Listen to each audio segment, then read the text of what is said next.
നമസ്കാരം. മലയാളി വാർത്തയിലേക്ക് സ്വാഗതം.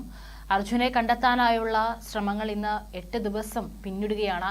പക്ഷെ ഇപ്പോഴും നമ്മൾ ഒട്ടും തന്നെ പ്രതീക്ഷ കൈവിടാതെയാണ് രാവും പകലും അർജുന് വേണ്ടിയിട്ട് പ്രാർത്ഥിക്കുന്നതും അതുപോലെ തന്നെ അവിടെ രക്ഷാസംഘങ്ങൾ അവിടെ രക്ഷാപ്രവർത്തനം എല്ലാം തന്നെ പുരോഗമിക്കുന്നതും അവിടെ നിന്ന് ഓരോ സിഗ്നലുകൾ ലഭിക്കുമ്പോഴും നമുക്ക് ഏറെ പ്രതീക്ഷയാണ്. പക്ഷെ ആ ഭാഗത്ത് കുഴിച്ചു നോക്കുമ്പോൾ പിന്നീട് അവിടെ അർജുന്റെ ലോറിയും അർജുനെയും കിട്ടുന്നില്ല. ഏതായാലും അർജുനെ കണ്ടെത്തുന്നതിനായുള്ള രക്ഷാദൗത്യം നിർണായക ഘട്ടത്തിലേക്ക് കടക്കുകയാണ്. ഷിരൂരിൽ മണ്ണിടിച്ചിലുണ്ടായ സമയത്തെ നിർണായകമായ സാറ്റലൈറ്റ് ദൃശ്യങ്ങളാണ് ഇപ്പോൾ പുറത്തു വന്നിരിക്കുന്നത്. മണ്ണിടിച്ചിലുണ്ടായ സമയത്തെ സാറ്റലൈറ്റ് ദൃശ്യങ്ങൾ ISRO നാവികസേനയ്ക്ക് കൈമാറിയിരിക്കുകയാണ്. അർജുൻ ഓടിച്ചിരുന്ന ലോറി പാർക്ക് ചെയ്തിരുന്ന സ്ഥലത്തിന്റെ ദൃശ്യങ്ങളാണ് ലഭിച്ചിരുന്നത്.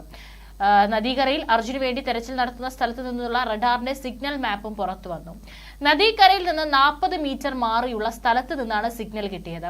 ആ സ്ഥലം കേന്ദ്രീകരിച്ചാണ് ഇന്ന് നാവികസേന പരിശോധന നടത്തുന്നത്. ഷിരൂരെ മലയിടിഞ്ഞു വീണ സ്ഥലത്തെ സിഗ്നൽ കിട്ടിയ പ്രദേശത്തെ സിഗ്നൽ മാപ്പ് ചെയ്തതാണ് ഇത്. NIT സൂറത്ത് കല്ലിലെ വിദഗ്ധരാണ് ഈ ഏകദേശ മാപ്പ് തയ്യാറാക്കിയത്.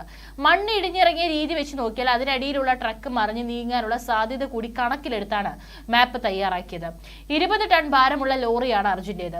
മലമുകളിൽ നിന്ന് നദിയിലേക്ക് 200 മീറ്ററോളം മണ്ണ് ഇടിഞ്ഞിറങ്ങിയിട്ടുണ്ട്.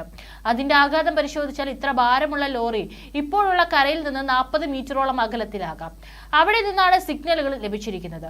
സിഗ്നൽ മണ്ണിടിഞ്ഞിറങ്ങിയതിന്റെ ആഘാതം ഇത് രണ്ടും പരിശോധിച്ചുണ്ടാക്കിയ ഏകദേശ സിഗ്നൽ മാപ്പാണിത്. സിഗ്നൽ ലഭിച്ചയിടം അർജുന്റെ ലോറി തന്നെയാണെങ്കിൽ ഏതാണ്ട് ലോറി കിടക്കാനുള്ള സാധ്യതയാണ് കടും ചുവപ്പ് നിറത്തിൽ രേഖപ്പെടുത്തിയിരിക്കുന്നത്. കാണാതായ കോഴിക്കോട് സ്വദേശി അർജുനും ലോറിയും കരയിലെ മൺകൂനയ്ക്കടിയിലില്ലെന്ന് ഇന്നലത്തെ തെരച്ചിലിന്റെ അവസാനമാണ് സൈന്യം സ്ഥിരീകരിച്ചത്. റോഡിൽ മണ്ണിനടിയിൽ ലോറി ഉണ്ടെന്ന സംശയത്തിലായിരുന്നു ഇത്രയും ദിവസം പരിശോധന നടത്തിയത്. കഴിഞ്ഞ ദിവസം 98% മണ്ണും നീക്കിയെന്നും ലോറിയുടെ സാന്നിധ്യമില്ലെന്നും കർണാടക സ്ഥിരീകരിച്ചിരുന്നു.